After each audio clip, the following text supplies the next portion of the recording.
What a fascinating success, Stugotz, this Peacock NFL football game was for streamers and the NFL, and fascinating at least in part because I don't know if all of the people buying that game understand that they've just made it so that everyone knows that they can now charge you more and more often for buying those games, because the industry was changed this weekend when Peacock, which paid $110 million for that game, somehow got a rating 6% higher than the one on broadcast television last time they played a Saturday wild card game at night. The Jacksonville Chargers game last year, that was the debacle that cost Mike a lot of money because the Chargers were up 27-0 at the half and then lost the game to Jacksonville.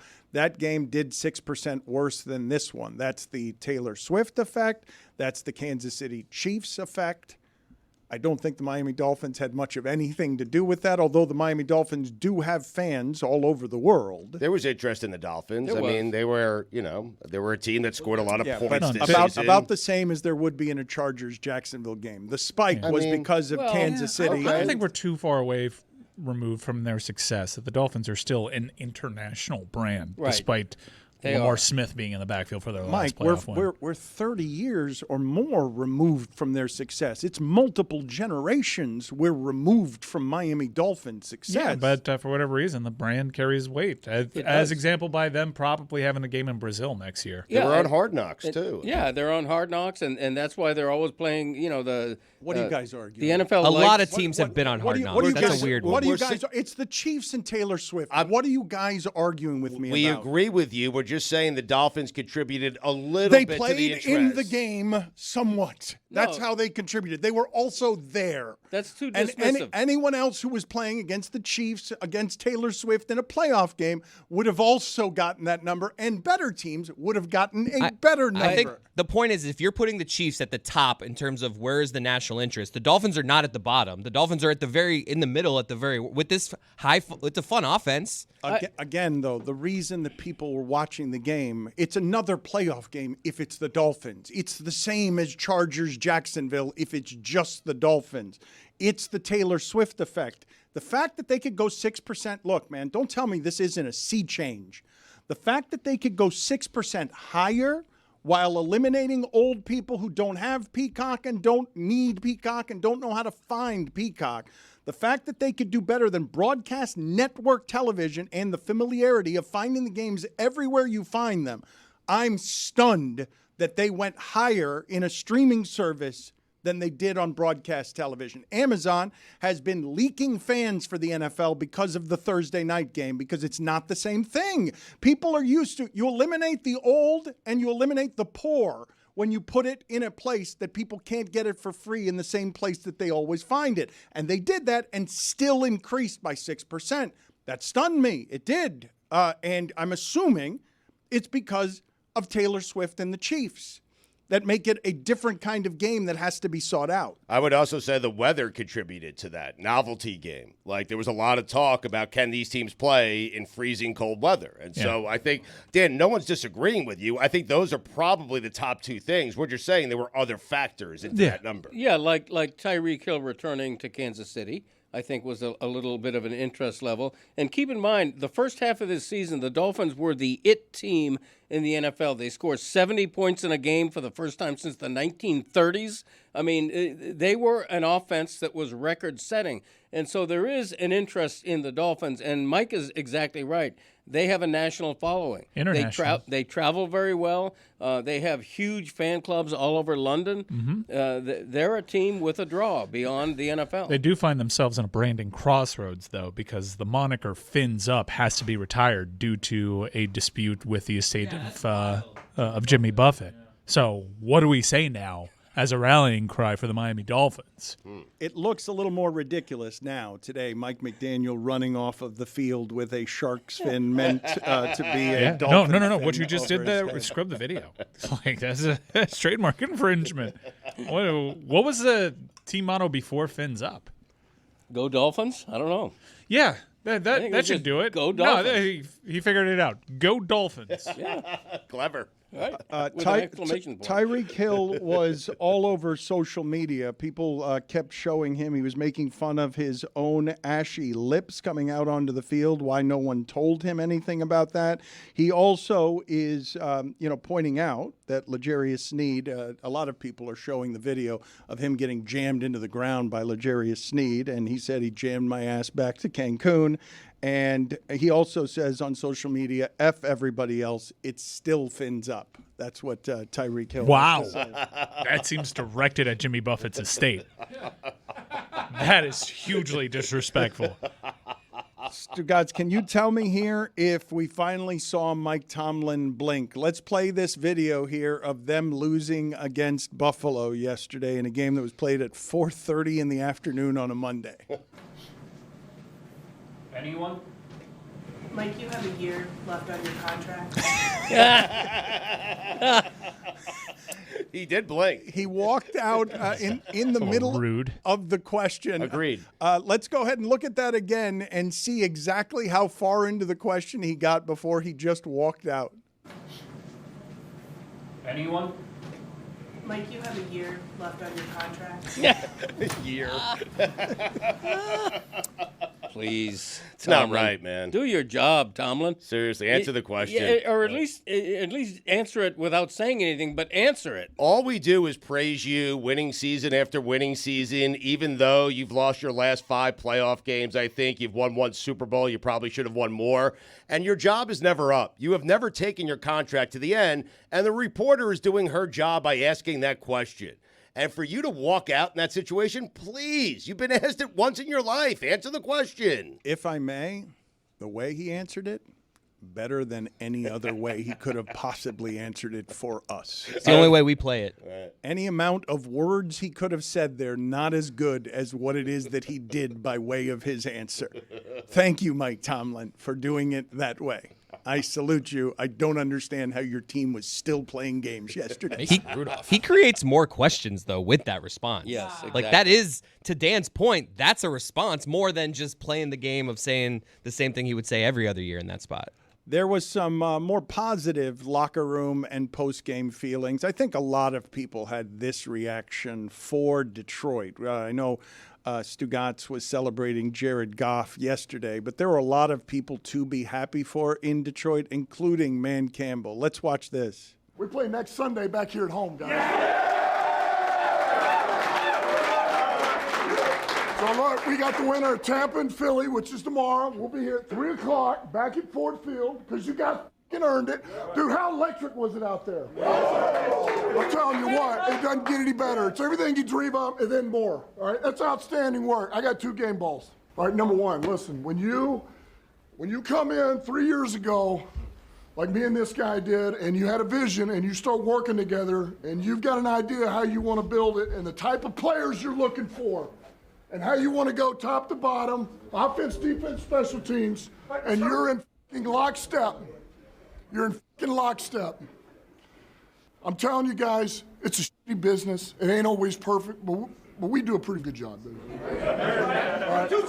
But without this f***ing guy right here, man, Brad Holmes.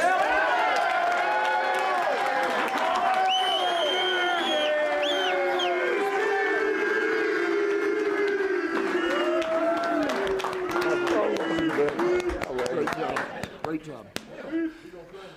I absolutely love every single person in this room, man. We were intentional on being about grit, all right, and earning it. I love everybody in here, man. We went through darkness and it shaped us, all right? It shaped us for this moment. I love y'all, man. Thank you so much. Appreciate it. Especially this guy, man. Thank you,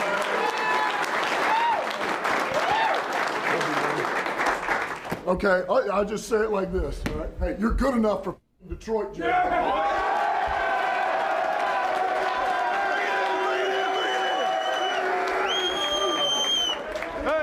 I love and appreciate you guys more than you fucking know. I promise you that. I love you guys so fucking much. This is just the beginning, boys. This is just the fucking beginning. We got 3 more of these next week at home, at our place, against whoever the fuck wants to come in here. Let's go. Win on 3, 1, 2, 3, win! Why are you laughing, Chris Cody? Man Campbell's so much better at that than Jared Goff is at the end there. Come on, guys. Let's go. We worked hard. Who's Brad Holmes? GM. He was in the elevator. That was cool watching him go down in the elevator after the victory, just shouting in the elevator. How good does it have to feel? Man, that city, that team have been a laughingstock for 30 years. And we did this show did a lot of laughing at Man Campbell and I'll bite your kneecaps. I'm tired of the Cowboys. They always lose in the playoffs. I don't like the Cowboys to begin with. I think the Lions, because everyone is rooting for Dan Campbell, Jared Goff, and Detroit, and that city because they have been through, as you said, 30 years of misery. I think they are America's team. More than that. More than 30 years. I think America, if your team is still not in it, if you live in one of the cities where your team is already out, you should be rooting for the Lions. Yes. There's some Stone Cold Steve Austin and Dan Campbell. Gravel. Like, when I closed my eyes, I heard Stone Cold. There is it sounds. Put it on the poll, please, Juju. God damn it! At LeBatard Show, yes. Get the Stone Cold for me again. Stone Cold taking the cold punch. Because there is some absolute. Put it on the poll, Juju. At LeBatard Show. Does it sound in Dan Campbell's voice like someone is walking across loose gravel? Because revisit this thing. Yeah, let's hear some Dan Campbell getting into a cold plunge. Whew. Ha ha ha ha ha. God damn it. Whoa.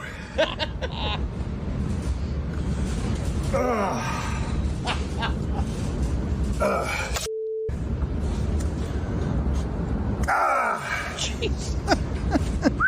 God damn it. Hey, what's up? God damn it. Hey, what's up, everybody? It's Steve coming to the Broke Skull Ranch. I got this new therapy. Hey, what's up, everybody? It's Steve coming to the Broken Skull Run. Hey, what's up, everybody? It's Steve coming to the Broken Skull Ranch.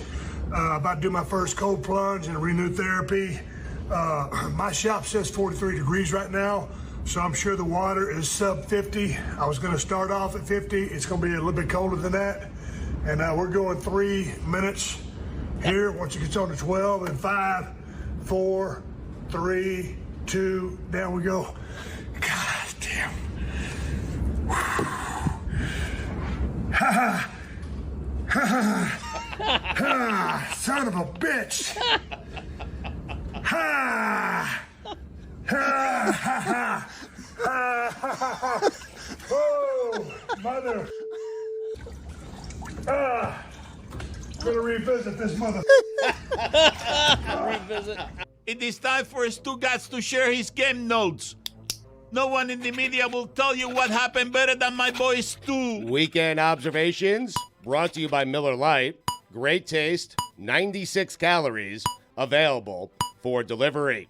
Dan, it had been 32 long years since they last won a playoff game. The Cold War had just ended. Dan Campbell was in high school. Jared Goff still wouldn't be born for another 2 years. Their fans have been through it. They were the joke of the league in a league that includes the New York Jets. But Dan, that all changed over the weekend. Make no mistake about it. After over 3 decades of misery in the Motor City, the Detroit Lions, America's team, are back. Don't you have to have been something before you can be back? I feel like technically. I mean, semantics. But were they ever here before? I mean, 32 years ago. Ask Bobby Lane. Yep. Can I? Is he still alive? I doubt it, but go ahead, look it up. Tony, go ahead and look up when Bobby Lane passed away. It's a great name, though. Was that Night Train? No. That was Dick Night Train Lane. Right. That's a fun. Yeah. I asked a question. I was asking, That's fair. Bobby Lane died in 1986. Huh. 86. I only have one hand here, Daniel, because I got the thing, so it's hard to type with one hand. I was young, only 60 years old. Huh. Headline: Jerry Jones, mum, on Mike McCarthy's future. He's so fired. The D in Kalen DeBoer stands for Do It at Alabama. I mean, a lot of pressure there. Also a lot of money. Kevin Stefanski, the rare Coach of the Year candidate, who is also on the hot seat. How about that? It's never happened before, I don't think. He's on the hot seat. The guy coached his ass off. Is he on the hot seat? I mean, if Belichick calls and you're the Browns, what do you do, Dan? Well, a few places that it's never worked for Bill Belichick. Yeah. Chiefs, Dolphins. Do it at Lambeau. The frozen tundra. Belichick. Cowboys. Collision course. Dan, you know what the C in C.J. Stroud stands for? I do not. It stands for Carolina traded up and picked the wrong quarterback. That's embarrassing, man. Yeah, it is. You traded up to not take C.J. Stroud? And you didn't listen to your football people when they said they wanted CJ. Mm-hmm. In fact, Also, you fired them. Yes, you did. It also stands for Canton. He's going there. I mean, he is a rare, special quarterback. Mm-hmm. Dan Quinn, how about you worry less about becoming a head coach again and more about coaching your defense? What an embarrassment. That should set him back like 4 years. Seriously. Who's going to hire him after that? Huh? That was an aggressive, huh? It was. It really was. He was demanding an answer. I mean, what do you think all Dans have to defend each other? Like, why were you hawing me? I don't know why. It was weird. But you're in a playoff game. Your defense is supposed to be great. It's not great. You're thinking ahead about being a head coach again. Don't. Coach your defense. That's all I'm saying. Once they moved the Bills game, having to wait until 4:30 for football on Sunday was torture. I don't like this 4:30 thing. I need football at 1. I sense you agree with me, or nodding your head? It's tough. I was so thankful to see El Clasico on the guide. I was also just staring at Cody's asthma inhaler as I tried to think of us getting younger and smarter. I'll hide it. Dan, I'm telling you now so you're not surprised when the baseball season strolls around. Marcus Stroman is a Yankee. Thank you, Stugotz. The Stro Show. He should be an Astro. I mean, Dan, we're getting close. Enjoy the next few weekends because soon it's me, you, baseball, and Joey Chestnut. That's all we got. Can he do it again this year? I don't know. Dynasty. Bill Belichick, Philadelphia Eagles, collision course. Wait a minute. What happened? Oh, he's right. Mm-hmm. But he just said. He's right about that one, too. Well, we'll see. Mm-hmm. What will we see? Where he chooses to go. I'm just saying you're spreading it out pretty good there when you're saying collision course Philadelphia, collision course Dallas. This reminds me, Mina Kimes has a little bit of Stugotz in her. She picked the Rams on her podcast, and she picked the Lions on NFL Live. That hurts, Mike. Mike has my observations. Yeah, don't give your takes while he's giving his takes. You might cross take. How am I supposed to know what's in his takes? How should I know that? Just know, I mean. Sense it. I'm aware of that. You know it's going to be in there. I mean, I did. How would I have Take it known? out now. How would I have known that was in there? you cannot pay me to dig my way through snow to find my seat at an NFL game. Not enough money you could pay me. Isn't that the truth? I mean, are you kidding me? Wow. Sit on your couch. For a team that Dan claimed is never out of it because they could score at any moment, the Dolphins were sure out of it quickly because they couldn't score at any moment. Disappointing. Since we announced we were going to the Super Bowl in Las Vegas, the Dolphins are 0-3 and outscored by 63 points. Jinxes, anybody? The moment we announced everybody was going to It's Vegas. our fault. Oh, my God. Also, the Titans game, we did a watch party. No more events around Dolphins games. God almighty. All this talk about the Dolphins losing in that weather. Question for you. Did it get warmer when the Chiefs had the ball? Josh Allen can scoot. Mike was right. Baker Mayfield has the goods. Dude. There are a couple of great stats involving the Browns and Mayfield. Mayfield has won more playoff games than the Browns since 1999. Mayfield has had eight head coaches in his career, which is crazy. Matthew Stafford.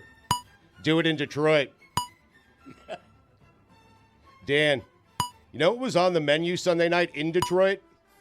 I do not. Kneecaps. Jared Goff exacted his revenge.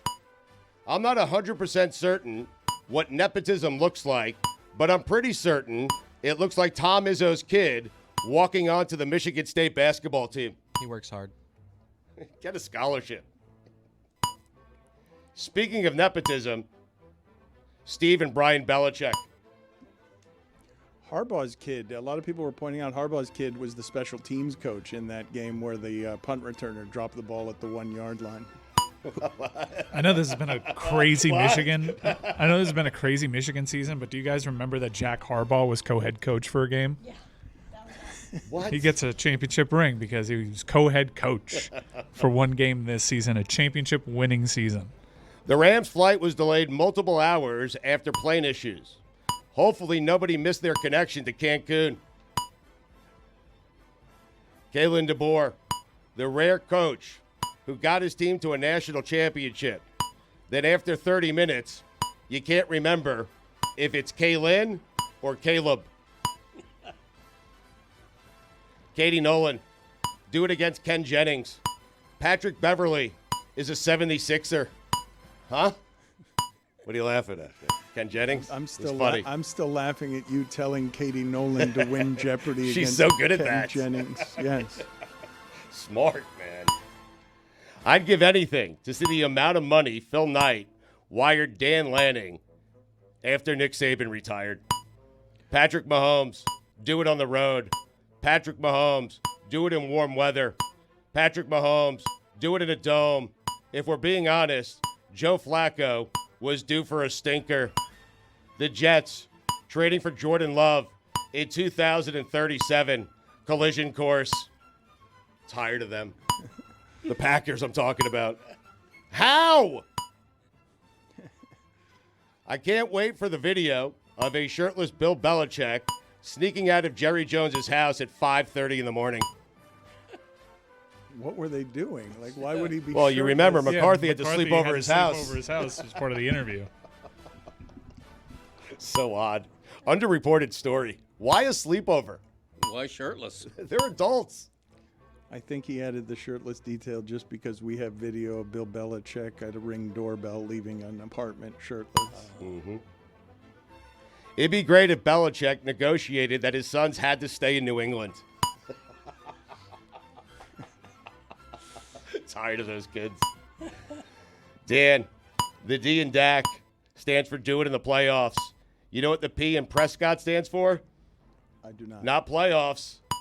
Okay, so I still don't know what it stands for. Nope. Quite the weekend for Stephen A. Smith. Top 5 people who were the happiest over the weekend. Number 5, Skip Bayless. Dallas losing is good for the business of Skip. Number 4, Bill Belichick. Number 3, Deshaun Watson. He had enough of Joe Flacco. Thank you. Just thundering through. Number 2, Stephen A. You have shirtless Bill Belichick. The sound up that's there. accompanying you is Bill Belichick leaving that apartment shirtless. That's why you're not getting the sounds you're accustomed to. Stephen A. The walking down the stairs. Number 1, Brian Gutekunst. Here come the Jazz. What? They're good. Watch out. Nice little game for Markkanen. Cam Ward to Miami. Looks like Mike Ryan's check cleared.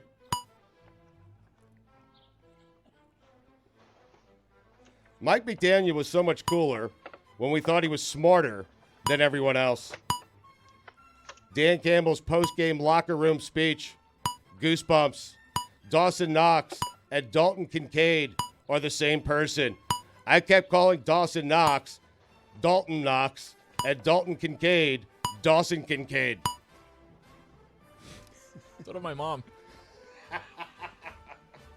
It's a tricky game. Sometimes a Dallas Clark will sneak in there.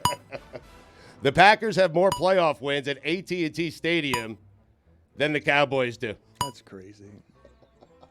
That's an amazing stat. Oh, boy. Mina Kimes. What do I do here? Skip it?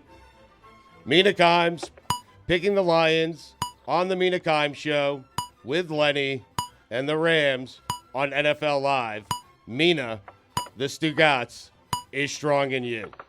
I don't care what Pat Riley says, Dwayne Wade is not getting that statue. I'll move mountains. I'll work my fingers to the bones. No chance in hell. Speaking of hell, Art Briles. Dan, those are the weekend observations.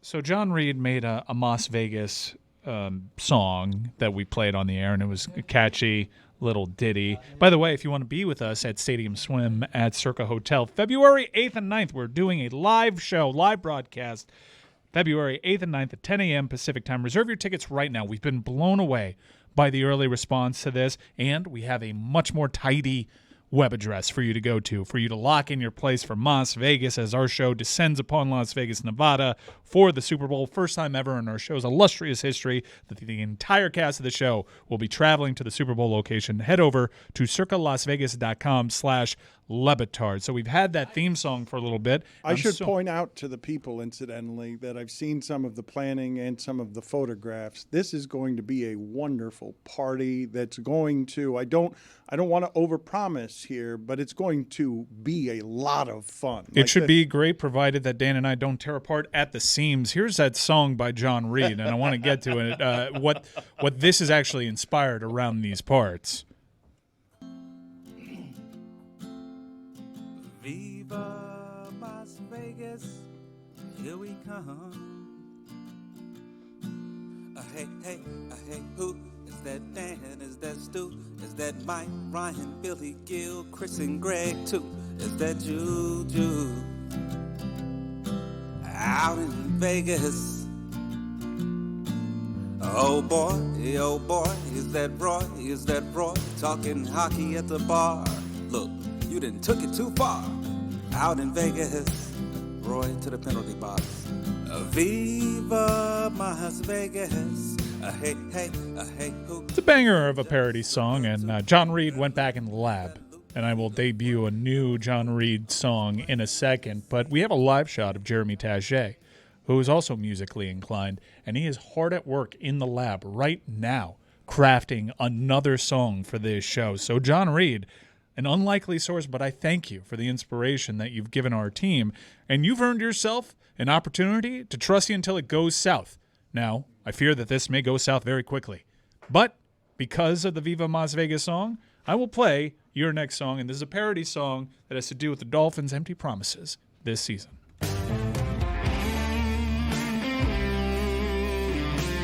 The Dolphins haven't won a playoff since 2000, which is the longest drought ever now. And they have the most consecutive playoff losses with 6 consecutive playoff losses. Dwayne Wade has started and finished college and started and finished a Hall of Fame career and gotten a statue and into the Hall of Fame since the last time the Dolphins won a playoff game.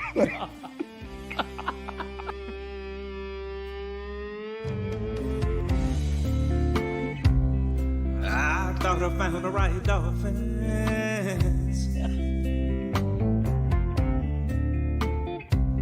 to ease our troubled minds. You said we would be in Vegas, baby. Instead, it's the same old lies.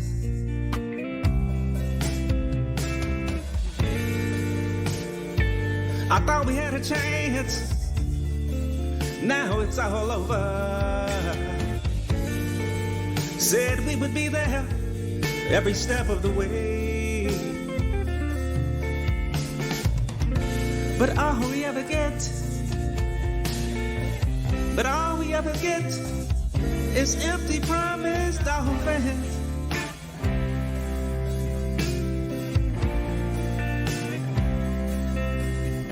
Empty promise, Dolphins.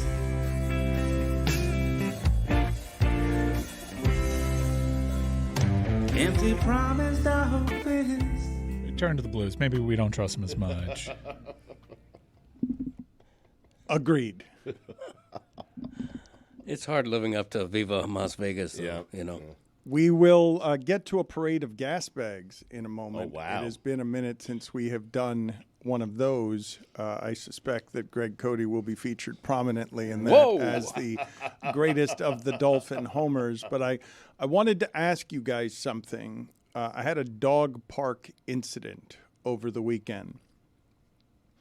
And actually called my wife afterward, and I was proud of myself for being able to muzzle my own rage at what it was happening, because I could have had an escalation that would have been unwise for me at 55 years old. But it's a big park, and the dogs run free at the park, and sometimes dog behaves like dog. You can't really control, I don't think, whether or not a dog gets into it with another dog. I'd like to think you can, but you never know when that's going to happen. And my dog seems to have big problems with other dogs that have balls. My dog does not have balls, but when other dogs have balls and there are girls involved, sometimes it escalates, and my dog's a pit bull. My dog will not actually do anything bad to anybody. He just makes noise and growls and stuff, but he's a pit bull, and it comes with all sorts of preconceived notions. So I'm on the phone on one part of the park, and I see that an owner is scared, and my dog is, wrestling with another dog who is now submitted. The other dog has submitted, and my dog is on top of the dog. And I go running over, right, to just grab my dog off of the other dog and put his collar back on and his leash back on. And as I'm doing it, and I'm down on the ground doing it, I'm having trouble doing it because the dude's standing over me and screaming at me to control my dog. And I understand his fear, but he's insulting me while I'm doing this, and I'm having trouble with his collar because I'm getting so agitated about this guy being over me when I'm both understanding his fear and also trying to soothe him by explaining, look, my dog isn't any kind of a problem. It just looks like it. You're not focused. You're not focused at the task at hand. I'm focused on my rage because this person is insulting me, but yet I'm also compassionate to his fear because I get it. That's not something that you want, but he's yelling at me about my inability to control my dog from behaving like a dog.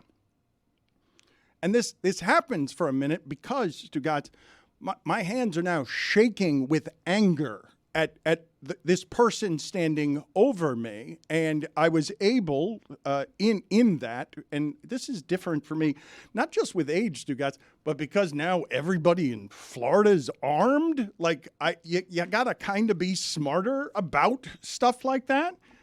And when I got up and started talking to him, I explained to him calmly. His wife was actually taking my side on it. I explained to him calmly that he's escalating matters because he was very close to me being on his neck the way my dog was on his dog's neck. Hell yeah. And no, I mean, I said it to him like that. I'm like, you're not helping matters. Like I wasn't mad at him. Like I'm like, I totally understand everything about your fear there, and it's how I was able to sort of make my rage subside, but that unwise for him to do that, but yet I didn't blame him. So what do you do in that situation? Both if you're me and you're him. You have a dog that you love and you're afraid of pit bulls and you're afraid that a pit bull is going to do something to your dog. Like I totally understood his fear. What I didn't understand is how he was berating me with insults. Making it worse, making the whole situation worse, escalating the situation. It doesn't help that his wife is siding with you. That never helps because I'm certain he was getting more angry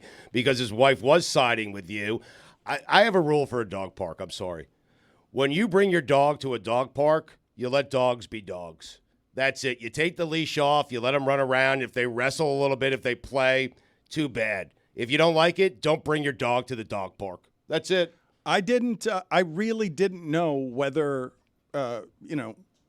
whether I should have been angrier or should have been more understanding because You were understanding, Dan. You ran. Well, was it scary? Was your dog like baring his teeth a little bit, or was he just very clearly playing? No, they were playing, and he was getting the other dog to submit. But you have to let animals hash some of this stuff out, because this sort of stuff happens at the dog park with dogs all the time. But again, pit bulls have a reputation, and so I totally understand why anybody would be afraid of that reputation, even though I know my dog. I've told you before, my dog's afraid of the ATM. My dog is afraid of balloons. My dog is afraid of fireworks. My dog is afraid of rain. Like, I know that my dog is a bit of an anxious creature that is kind of harmless, but you can't know that. I also know that I can't physically hurt my dog. Like, I can't, I spank my dog just to like play with him, because there's no way that I can, there's no part of him that I can hurt. Like, he's too strong, too muscular. I can't do anything with him. Your dog's also afraid of balls. I mean, he's not afraid of balls. So he got the dog with balls to submit with him being ballless. That's right. That is correct. Alpha male. But you properly assessed the situation without the person saying something. You were going over to handle the situation. I sprinted over. Yeah, I this know. isn't about. You don't sprint for anything. This is not about your dog. This is about you. I'm proud of you. Yeah, say it. What kind of things was the guy screaming at you? I'm just curious. You know, why can everybody else in this park control this dog, and you bleepity bleep can't control your dog? And then when you shouted back at him, do you know I who didn't I shout am? back. I didn't What shout did he back say at then? him. Have you read my Herald columns? Yeah, that's my go-to. But you travel with an entourage, though. Like, at no point did your PAs not jump in, your security detail? Like, where were those people?